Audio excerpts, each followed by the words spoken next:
예수 그리스도 안에서 사랑하는 성도 여러분, 우리가 세상을 살면서 때로 우리의 입에 참 익숙한 용어, 낱말들이 있습니다.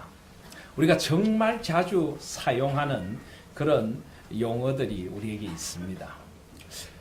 그런 용어들을 왜 그렇게 자주 사용하게 될까 하고 생각을 해봅니다. 근데 정말 중요하기 때문에 우리는 그렇게 자주 쓰게 될 것입니다. 그런데 자꾸만 사용을 하다 보니까 우리는 그 용어, 그 낱말이 얼마나 중요한가를 잊어버리게 되는 경우들도 사실 많이 있습니다. 정말 입버릇처럼 쓰여지고 있는 언어들, 그러나 정말 삶의 소중한 언어들이 우리에게 있다는 것을 이 시간 다시 한번 우리가 생각해 볼 수 있는 그런 시간이 되기를 소원합니다. 어떤 용어가 있을까요? 예를 들어 엄마라고 하는 말, 엄마. 사실 이 세상에 가장 따뜻한 단어가 엄마일 것입니다. 엄마, 어머니. 아기들이 태어나면 제일 먼저 배우게 되는 언어가 엄마, 어머니이고, 그리고 한평생을 살면서 우리 마음에 가장 따뜻함으로 스며들어오는 단어가 바로 엄마일 것입니다. 그런데 이 엄마, 어머니라고 하는 용어가 우리에게 너무나 익숙하다 보니까 우리는 이 엄마, 어머니라는 이 용어의 깊은 뜻을 때로는 생각하지 않고 함부로 사용하게 되는 그런 경우들이 참 많이 있습니다. 우리 어린 시절들을 생각해 보십시오. 자라면서 우리는 얼마나 엄마를 많이 불렀습니까? 그런데 얼마나 쉽게 엄마라는 말을 사용했습니까? 그저 좀 화가 나면 투정을 부리듯이 엄마, 배가 고파도 엄마, 기분이 안 좋아도 엄마. 사실 이 엄마라고 하는 용어는 그렇게 함부로 사용되어서는 안 되는 용어인데도 우리는 그렇게 무의미하게 사용해 온 시간들이 참 많았습니다.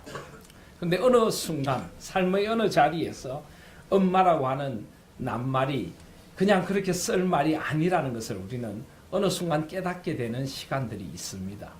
언제일까요? 삶이 참 절박해질 때, 삶에서 가장 엄마라는 말이 절실하게 와닿게 되는 순간들에 우리는 더 이상 엄마라는 말을 쉽게 그렇게 내뱉을 수가 없습니다. 예를 들어 남자들 같으면은 군에 가서 엄마라는 것을 부르게 될 때 그때는 분위기가 사뭇 달라지죠. 군이라는 그 고립된 상황 속에서 인간이 견뎌낼 수 있는 가장 그 극한의 어려움을 겪으면서 온갖 고된 훈련을 하다가 서산에 해가 뉘어 지는데 고향을 향해서 서서 엄마라고 부를 때 이 사나이들의 가슴에도 눈물이 흘러내립니다. 엄마라는 용어가 더 이상 그렇게 쉽게 불려지는 용어가 아니고 정말 가슴 깊은 곳을 울리며 엄마를 외치게 되는 것입니다. 엄마, 아빠. 이 세상에 정말 소중한 말들이 그래서 우리의 삶의 자리에서 너무 무의미하게 쓰여지는 것은 아닌가 하는 생각을 오늘 한번 다시 해보게 되는 것입니다. 여러분의 삶에서 가장 중요한 단어는 어떤 것입니까? 삶을 따뜻하게 해주는 가장 아름답고 소중한 용어들은 무엇입니까? 한번 생각해 보실 수 있기를 바랍니다. 가족이라든지 식구라든지 함께 둘러앉아 밥을 먹는 소중한 사람들, 이런 소중한 언어들의 의미를 다시 한번 되새겨 볼 수 있는 시간이 되시기를 바랍니다. 이것은 비단 우리 삶뿐만 아닙니다. 우리 신앙에도 마찬가지입니다. 우리가 신앙적인 용어들을 너무 쉽게 사용해버리는 용어들이 있습니다. 아무런 의미를 생각하지 않고 그냥 입버릇처럼 써버리는 그런 신앙의 언어들도 있습니다. 예를 들어 어떤 게 있을까요? 은혜라고 하는 말, 은혜. 사실 이 은혜라고 하는 말이 얼마나 중요한 말입니까? 받을 자격 없는 나에게 베풀어 주신 하나님의 은혜, 청량할 수 없는 은혜, 갚을 없는 은혜. 이런 은혜를 우리가 받았는데도 우리는 이 은혜라는 말을 얼마나 쉽게 사용합니까? 그냥 마치 우리 그리스도인들은 인사를 나누듯이 무슨 이야기를 하면 하나님의 은혜지요. 하나님의 은혜가 있기를 바랍니다. 다 은혜 덕분이지요. 우리는 이 은혜라고 하는 단어가 얼마나 소중한 단어인가 생각하지도 않고 그냥 입버릇처럼 은혜라고 하는 단어를 내뱉어 버리지는 않습니까? 우리 신앙이 그런 식으로 너무나 피상적으로 입가에만 맴돌고 있지 않는지 하는 생각을 해보게 됩니다. 오늘 예배의 앞자리, 예배의 앞부분에서 우리는 신앙 고백을 했습니다. 여러분, 사도신경을 여러분은 어떤 가슴 절절함으로 고백하고 계십니까? 전능하사 천지를 창조하신 하나님 아버지를 내가 믿습니다. 어느 것 하나 그냥 입버릇처럼 혀끝에서만 맴돌다가 사라질 단어들이 아닙니다. 전능하십니다. 하나님은 전능하십니다.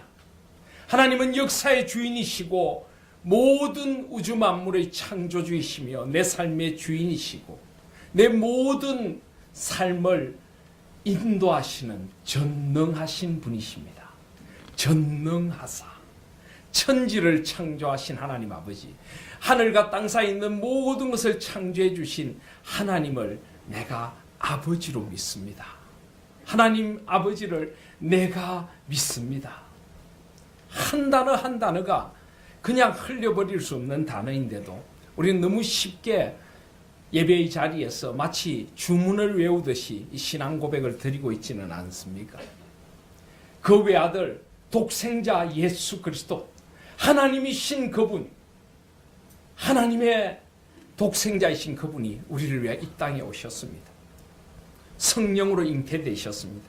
동정녀 마리아에게 나셨습니다. 이 죄악 세상에 낮고 천하고 천한 곳으로 오셔서 본디오 빌라도 치하에서 그 모진 고난을 다 겪으셨습니다. 그리고 우리 죄를 위하여 그분은 십자가를 지셨습니다.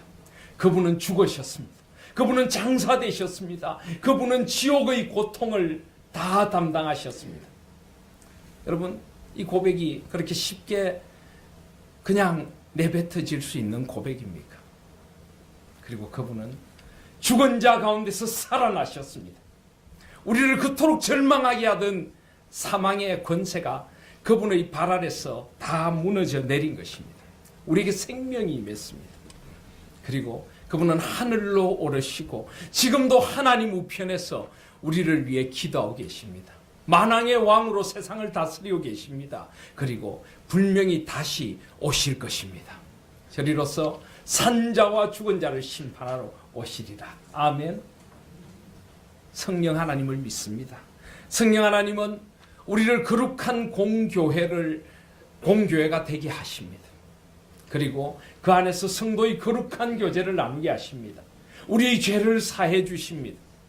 우리에게 영원한 생명을 주십니다. 우리 몸이 다시 살고 영원히 살 것을 믿습니다. 아멘. 여러분, 어느 것 하나 쉽게 일컬어질 수 있는 단어들이 없습니다. 그럼에도 불구하고 우리는 너무 쉽게 사도신경을 고백하고 너무 신앙의 용어들을 무의미하게 사용하고 있는 것은 아닌지 저는 다시 한번 생각을 해보게 됩니다. 저희들은 성탄을 기다리는 대림절의 시간을 보내고 있습니다. 이 대림절이라고 하는 것은 기다릴 대자, 임할 임자, 주님의 강림을 기다린다는 말입니다. 기다림이라는 것은 새롭게 생각해 보는 것입니다. 그분이 내 삶에 어떤 분으로 다가오셨는가? 주님의 오심이 내 삶에 어떤 무게로 다가오는가? 다시 한번 깊이 우리에게로 오신 예수 그리스도의 의미를 생각해 보는 것이 바로 이 대림절입니다. 그런 의미에서 오늘 저는 본문 속에서도 우리가 너무 쉽게 사용하는 용어들의 깊은 의미들을 다시 한번 이 대림절에 우리가 되새겨 보아야 된다고 믿습니다. 오늘 1장 18절을 보시면 우리가 너무나 잘 아는 이름이 하나 나옵니다. 그 이름은 바로 예수 그리스도라고 하는 이름입니다. 예수 그리스도.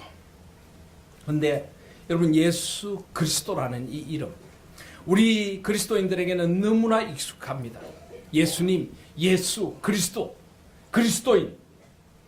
너무나 익숙한 이 용어가 그냥 우리의 입술의 언어로 고백되어질 그 용어가 결코 아님을 오늘 본문은 우리에게 보여주고 있습니다. 오늘 18절 말씀을 다시 한번 보시면 예수 그리스도의 나심은 이러하니라. 그의 어머니 마리아가 요셉과 약혼하고 동거하기 전에 성령으로 잉태된 것이 나타났더라. 여러분, 마리아와 요셉이 약혼을 했습니다.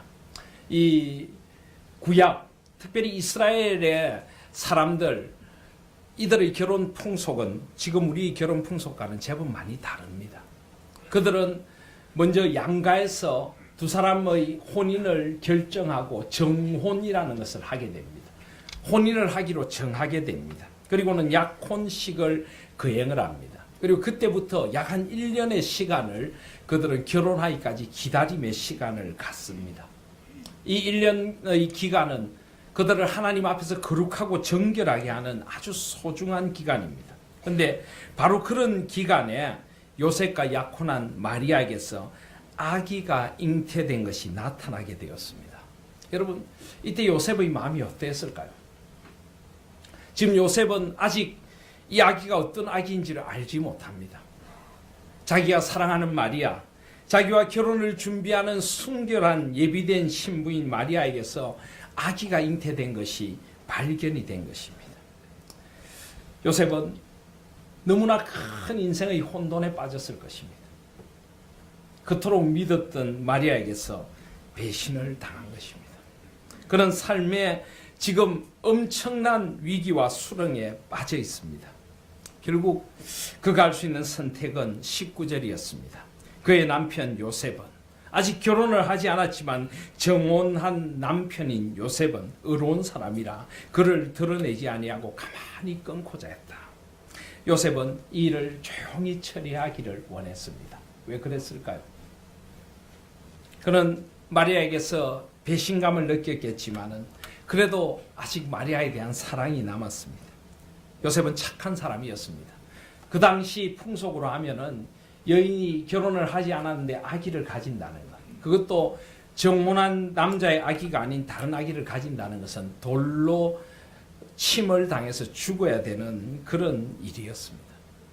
요셉은 마리아를 지켜주길 원했습니다. 비록 마리아가 신의를 저버렸지만은 마리아의 그 생명과 마리아의 명예를 지켜주기를 원해서 조용히 가만히 끊고자 했습니다. 그랬던 요셉에게 바로 하나님의 천사가 나타나게 됩니다. 20절에 보시면 이 일을 생각할 때에 주의 사자가 현몽하여 이르되 다윗의 자손 요셉아, 내 아내 마리아 데려오기를 무서워하지 말라. 그에게 잉태된 자는 성령으로 된 것이라. 지금 요셉에게 하나님의 사자가 나타나서 이야기를 합니다. 내 아내 마리아 데려오기를 무서워하지 말라. 그에게, 마리아에게 잉태된 그 아기는 성령으로 된 것이라. 마리아가 부정한 짓을 한 것이 아니라는 것입니다. 그것은 하나님의 성령이 임하여서 기적과 같은 은혜가 그에게 임하게 된 것이라고 말씀하시는 것입니다. 그리고 21절을 보시면 아들을 낳으리니 이름을 예수라라. 이는 그가 자기 백성을 그들의 죄에서 구원할 자이심이라 하니라. 이 아기는 그냥 아기가 아니었습니다. 온 인류를 구원하시겠다고 약속하신 하나님의 언약이 성취되는 그 때가 이르게 된 것이고, 하나님의 언약의 성취로 오신 메시아, 바로 예수가 그리스도로 오셨다는 것을 하나님께서 주의 천사를 통하여 요셉에게 가르쳐 주신 것입니다. 여러분, 오늘 이 말씀은 이렇게 간략하게 기록되어 있지만은 요셉이 이 사실을 받아들이기까지 그에게는 시간이 필요했을 것입니다. 이 혼돈을 받아들이기까지 그에게는 결단이 필요했을 것입니다. 그리고 결국 요셉은 이 일을 받아들이기로 마음을 먹습니다. 그래서 24절에 보시면 요셉이 잠에서 깨어 일어나 주의 사자의 분부대로 행하여 그의 아내를 데려왔으나 아들을 낳기까지 동침하지 아니하더니 낳음의 이름을 예수라 하니라. 요셉은 이 믿기지 않는 사실, 이 믿을 수 없는 기적을 하나님께서 베풀어 주신 현실로 받아들이기로 합니다. 이 모든 것을 다 하나님이 주신 약속의 성취로 그는 받아들이기로 결정하고 이 모든 것을 그의 전 삶을 통해서 받아들이게 되는 것입니다. 사랑하시는 여러분, 이것이 쉬운 일이었을까요? 이것이 오늘 이 성경에 평면적으로 써져 있는 이 몇 줄의 글처럼 쉬운 일이었을까요? 결코 그렇지 않았을 것입니다. 요셉은 수많은 갈등과 의심에 사로잡혔을 것입니다. 도대체 이 혼란스러운 일을 어떻게 받아들여야 되는가? 도대체 마리아에게 잉태된 이야기는 누구이며 성령으로 잉태된다는 것은 무엇이고 하나님의 아들이 사람의 몸으로 오신다는 것은 도대체 무엇인가? 요셉은 이 이해할 수 없는 일들 앞에서 생의 너무나 큰 혼란에 사로잡혔을 것입니다. 그러나 결국 그는 이 모든 것을 받아들이기로 합니다. 그 이유가 무엇일까요? 바로 하나님의 살아계심을 믿었기 때문입니다. 하나님께서 이 일을 하신 것으로 그는 온전히 받아들이기로 결정합니다. 하나님이 전지전능하신 하나님이시기 때문입니다. 하나님께서 역사의 주관자시고 하나님의 때가 되면은 인간이 도무지 이해할 수 없는 그런 놀라운 섭리로 그들을 향한 구원을 이루실 것이라는 약속을 그는 믿었기 때문입니다. 그리고 그 약속대로 이제 일이 이루어졌다는 것을 그는 받아들이기로 결심하는 것입니다. 여러분, 그 아들을 낳으며 이름을 예수라 하니라. 예수라는 이름을 짓기까지 요셉에게는 이런 신앙의 결단이 필요했고 하나님의 약속을 의지하는 믿음이 그에게 필요했던 것입니다. 이 예수라고 하는 이름은 구약에서부터 계시된 이름이었습니다. 바로 여호수아라고 하는 이름이 예수라는 이름입니다. 여호와는 구원이시다.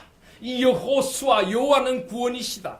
그 구원이신 여호와께서 그들의 삶에 찾아오시는 메시아를 약속하신 그 순간이 다가왔다는 것을 그는 믿었던 것입니다.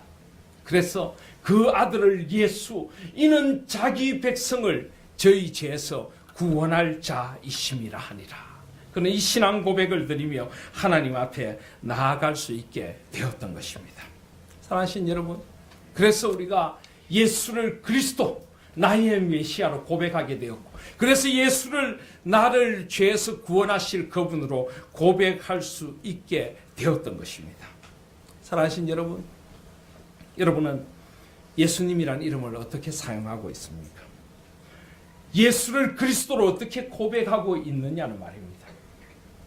이 대림절 기간을 맞으면서 다시 한번 자기 백성을 그들의 죄에서 구원할 자로 오신 예수, 그분이 나의 그리스도이심을 다시 한번 깊은 삶의 자리에서 만나실 수 있는 저와 여러분들이 되시기를 바랍니다.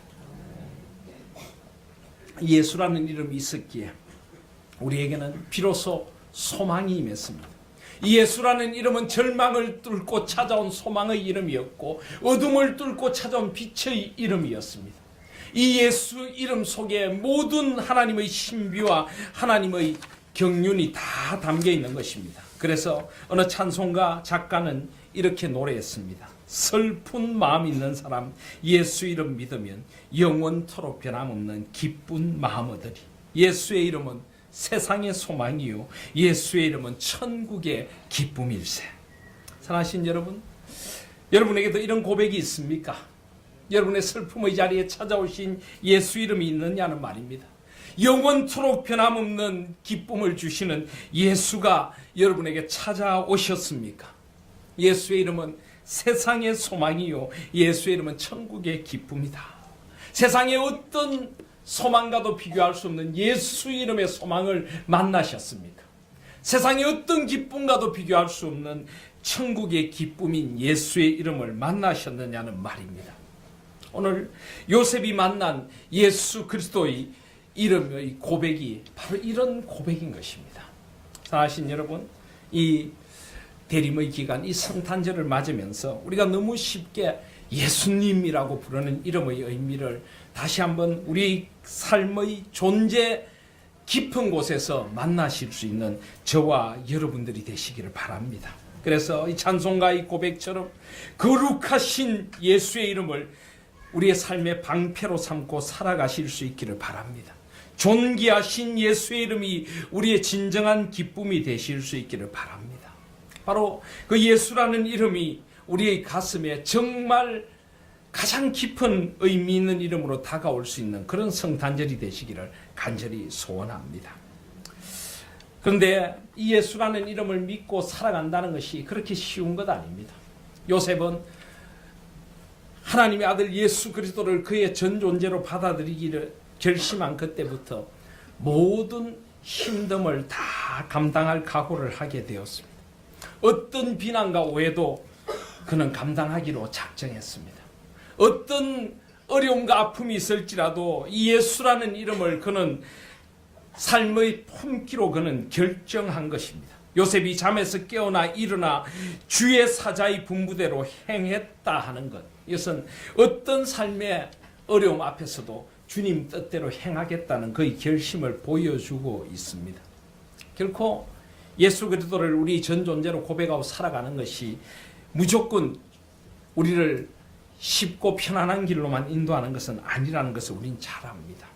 우리는 예수 그리스도를 나의 주로 고백하기 때문에 세상과 타협할 수 없고, 예수 그리스도를 나의 주로 고백하기 때문에 세상 사람과 다른 가치관을 갖고 살아가게 되는 것입니다. 때로는 어떤 고난과 아픔이 올지라도 예수 그리스도가 나의 주님이시기 때문에 나는 주님 앞에서 살아가게 되는 것입니다. 바로 그 결심을 지금 요셉이 하게 된 것입니다. 그런데 그런 요셉에게 주께서 주신 은총이 있습니다. 22절, 23절 말씀을 보시면 이 모든 일이 된 것은 주께서 선지자로 하신 말씀을 이루려 하심이니 이르시되 보라 처녀가 잉태하여 아들을 낳을 것이요 그의 이름은 임마누엘이라 하리라 하셨으니 이를 번역한즉 하나님이 우리와 함께 계시다 함이라. 바로 그런 요셉에게 찾아주신 하나님의 은혜가 또 다른 이름 임마누엘이라고 하는 이름입니다. 임마누엘은 하나님이 우리와 함께 하신다. 여러분, 하나님이 우리와 함께 하신다는 이 약속이 요셉에게 얼마나 소중했을까요?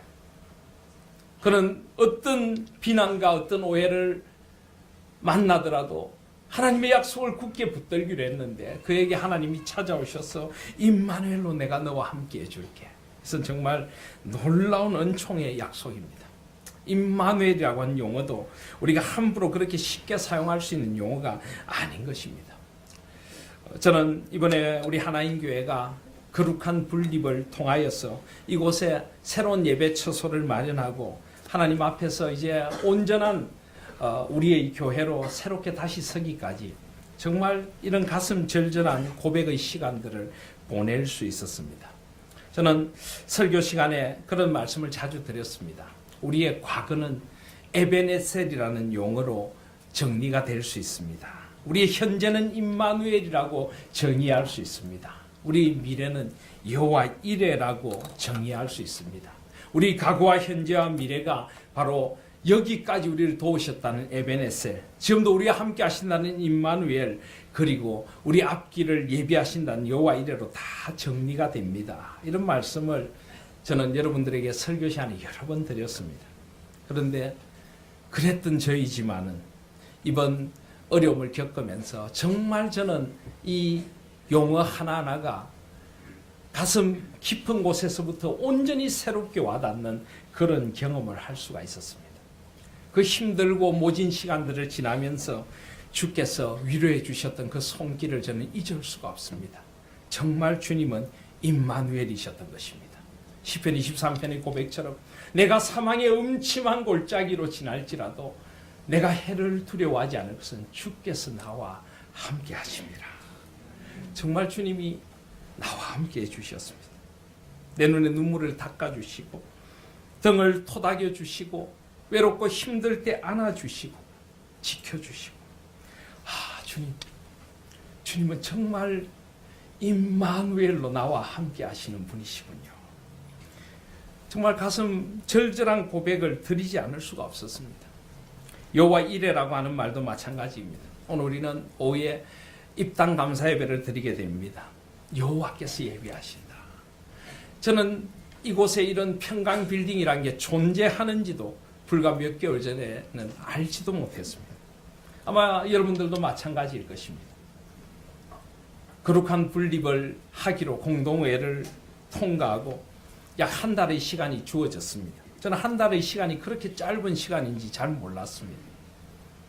어디로 가야 될지, 어디서 예배를 드려야 될지, 어떻게 해야 될지 그 시간들이 다가오면서 어떻게 해야 될지를 몰라서 저는 당황하며 하나님 앞에 무릎 꿇고 부르짖을 수밖에 없었습니다. 근데 하나님께서 정말 기적과 같은 은총으로 우리 성도님들의 수고와 헌신을 통하여 이곳에 우리를 인도해 주셨습니다. 저희들이 이곳에서 처음 예배를 드리던 그날은 지금 저희들이 예배드린 이곳에서 예배를 드릴 수조차도 없었습니다. 도대체 어디서 예배를 드려야 합니까? 근데 하나님께서 저 지하에 그렇게 아름다운 강당을 만들어 놓고 한 번도 사용하지 않은 강당. 저희들이 그때 한 번 쓰고는 아직까지도 한 번도 사용되지 않는 강당. 저는 우리 이 평강 빌딩이란 건물을 들었을 때마다 정말 신비롭기까지 합니다. 하나님, 이렇게까지 우리를 사랑하셨습니까? 정말 여호와 이레란 것이 이런 것이구나. 여호와 이레란 것이 이런 것이구나. 그 뒤에도 여러 어려움을 겪을 때마다 하나님께서 정말 기적과 같은 은혜로 우리에게 은총을 베풀어 주셨습니다. 최근까지도 이 건물에 찾아오는 사람들이 있습니다. 찾아와서 이런 말을 합니다. 옛날에 이곳에 교회가 있었습니다. 평강교회라고 하는 교회가 있었는데 다시 이곳에 교회가 들어섰군요. 여기 와서 기도하는 분들이 있습니다. 예배의 자리에 찾아와 함께 예배하는 분들이 있습니다. 이곳이 교회였는데 하나님께서 이곳을 하나님께 예배드리는 곳으로 성별해서 세워주셨고 이곳을 알지도 못하던 우리를 다시 불러들여서 이곳을 예배의 장소로 회복시켜 나가시는 은혜. 여러분, 이 은혜가 예사로운 은혜입니까? 저는 정말 여호와 이레의 하나님이 이런 분이시구나 하는 것을 정말 가슴 절절하게 고백하지 않을 수가 없는 것입니다. 우리 하나님 교회의 걸어온 길이 바로 여호와 이레의 하나님을 보여주는 길이었지 않습니까? 에베네셀의 하나님, 나를 도와주신 하나님, 그 임마누엘의 하나님이 우리와 함께 하신다. 이 가슴 절박함이 우리에게 고백되어지는 용어, 바로 이것이 임마누엘인 것입니다. 요셉에게 찾아오신 하나님이 그래, 우리에게 찾아오신 하나님이 그러했던 것입니다. 사랑하신 여러분, 잊지 마십시오. 임마누엘, 하나님이 우리와 함께 하십니다. 내 삶에 어떤 고난과 아픔의 자리를 겪을지라도 하나님은 결코 우리를 향한 사랑을 멈추지 않으십니다.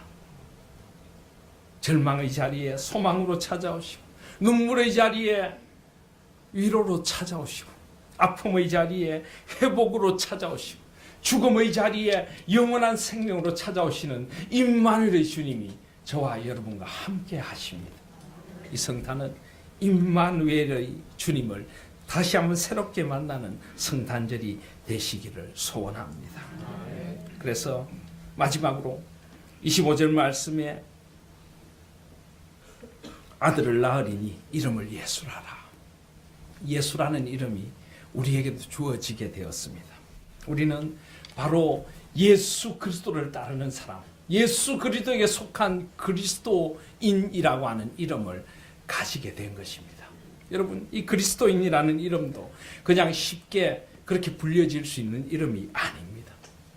초대교회 성도들이 그리스도인이라는 이름을 갖기까지 그들은 그들의 전 존재와 삶을 걸었고 그들의 삶이 온전히 머리끝부터 발끝까지 그리스도를 드러내는 삶이기를 소원했으며 그리스도가 세상의 소망이라는 것을 삶으로 보여주는 그리스도께 속한 사람이 되기로 결심했을 때 그들은 비로소 그리스도인이라는 이름을 가지게 되었습니다.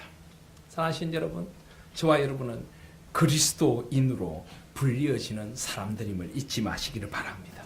제 여러분의 삶에 그리스도가 나타나고 그리스도의 소망이 드러나고 그리스도의 향기가 드러나는 그 자리로 하나님께서 우리를 불러주신 것입니다. 그리스도인 대신 우리 하나님의 성도 여러분, 우리의 이 아름다운 이름을 다시 한번 확인하는 성탄의 시간들이 되시기를 바랍니다. 이제 말씀을 맺고자 합니다.